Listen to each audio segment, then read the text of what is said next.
दोस्तों हमारा भारत देश जितना विविध और खूबसूरत है उतनी ही खूबसूरत है यहाँ की जगहें। और ये जगहें इतनी शानदार और मनमोहक हैं कि बहुत से लोगों ने तो इन जगहों की तुलना स्वर्ग से भी की है। और दोस्तों जब आप भी इन जगहों को देखेंगे तो दोस्तों इनकी खूबसूरती और आकर्षक दृश्य आपके मन को मोह लेगा।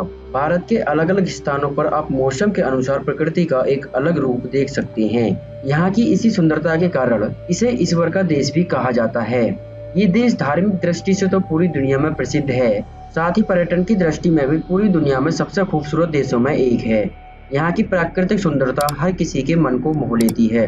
दोस्तों अगर आप भी भारत की सबसे खूबसूरत जगहों पर घूमना चाहते हैं तो इन 5 जगहों पर जरूर विजिट करें। वीडियो में आगे बढ़ने से पहले वीडियो को एक लाइक करके चैनल को सब्सक्राइब जरूर कर दें और साथ ही बेल आइकन की घंटी को भी प्रेस कर दें। में नंबर 1 पर आता है कश्मीर, जिसे लोग धरती का स्वर्ग कहते हैं, लेकिन जब आप वहां खड़े होते हैं तो समझ आता है कि ये सिर्फ कहावत नहीं, ये एक सच्चाई है जो हर एक दिल में उतरती है। कश्मीर में उतरते ही हवा का पहला झोंका आपके चेहरे से टकराता है और ऐसे लगता है जैसे किसी ने आपको जादुई दुनिया में भेज दिया हो। डल लेक का पानी इतना शांत है कि उसमें खुद का अक्स भी धड़कते हुए दिल की तरह नजर आता है। शिकार पर बैठकर जब आप झील की सतह से सरकते हैं तो आसपास की बर्फ से ढकी पहाड़ियां और उनसे झांकता हुआ सूरज सब मिलकर एक ऐसा दृश्य बनाते हैं जो आंखों में बस जाता है। गुलमर्ग की वादियों में चलते हुए जब बर्फ के नीचे से घास की खुशबू आती है तो एहसास होता है कि ये जमीन सिर्फ ठंडी नहीं, बहुत कुछ समेटे हुए है। वहाँ की हवाओं में एक दबी सी पुकार है, जैसे सदियों से कोई अपने किस्से सुनाने का इंतजार कर रहा हो। पर कश्मीर की ये खूबसूरती एक अधूरी मुस्कान जैसी लगती है,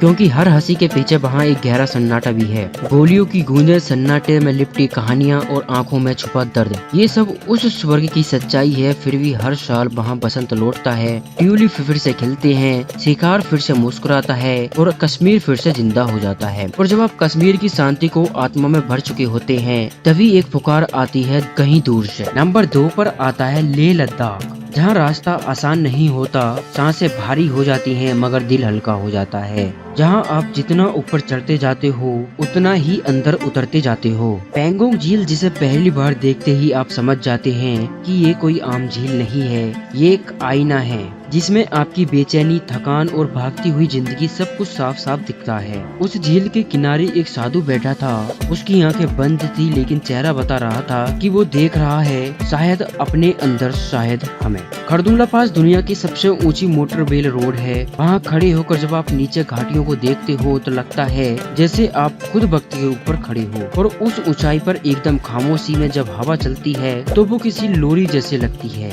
जो आपको सुलाने नहीं, जगाने आई हो।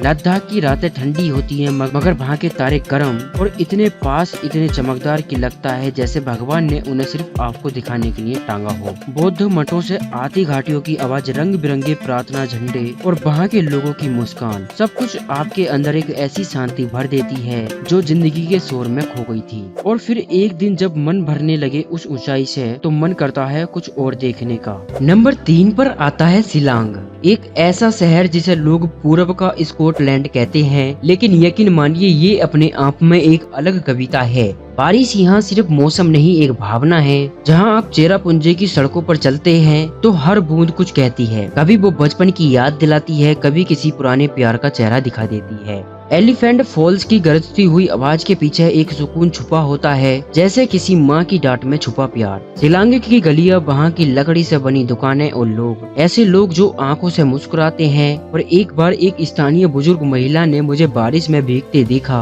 और अपना छाता बढ़ा दिया। जब मैंने मना किया तो उसने कहा, हम पहाड़ों के लोग हैं, दिल भी बड़ा होता है और छाता भी। उसकी वो बातें मेरे अंदर कहीं गूंजती रहीं और अब तक गूंज रही हैं। और जब बारिश में भीग कर दिल कुछ भारी सा होने लगे तब शरीर नहीं, आत्मा शांति ढूंढती है। नंबर 4 पर आता है केरल, जिसे सही मायनों में गॉड्स ओन कंट्री कहा जाता है। जब आप मुन्नार की वादियों में सुबह सुबह निकलते हो तो लगता है जैसे आप किसी चाय की खुशबू में चल रहे हो। हरे भरे पहाड़, उन पर धुंध की चादर और दूर से आती मंदिरों की घंटी की आवाज, ये सब एक ऐसी दुनिया का हिस्सा लगते हैं जो असली नहीं हो सकती। एलपी के बैक वॉटर्स में जब आप हाउस बोट में होते हो तो हर लहर, हर मोड़ ऐसा लगता है जैसे जैसे कोई कहानी सुना रहा हो। रात में वो हाउस बोट धीमे धीमे पानी पर सरकती है और आसमान में तारे झील में उतर आते हैं। कोवलम के समुद्र तट पर बैठकर जब सूरज डूबता है तो वो सिर्फ दिन का अंत नहीं होता, वो आपकी थकान का अंत होता है। केरल में लोग ज्यादा बोलते नहीं, लेकिन उनका साइलेंस बहुत कुछ कह देता है। एक बार वहाँ के एक आयुर्वेदिक डॉक्टर से मिला था।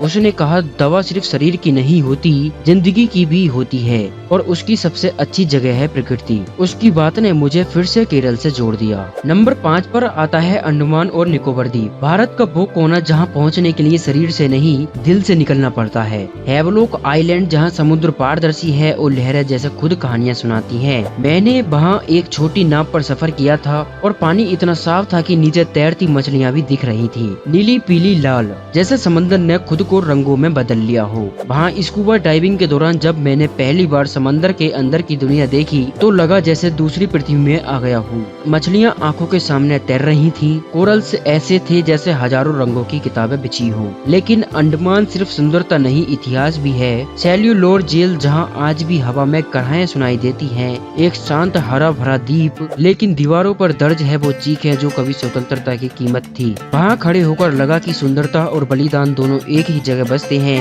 एक तरफ समंदर की शांति, दूसरी तरफ इतिहास की आग। और शायद यही भारत की आत्मा है, जहाँ हर मुस्कान के पीछे एक बलिदान है। तो कुछ आपके साथ वापस नहीं आता, आपका एक हिस्सा वहीं रह जाता है उन नीली गहराइयों में हमेशा के लिए। दोस्तों, आज की जगहों में कौन सी जगह आपको सबसे बढ़िया लगी कमेंट करके जरूर बताएं और वीडियो को एक लाइक करके चैनल को सब्सक्राइब करना ना भूलें। मिलते हैं अगली वीडियो में।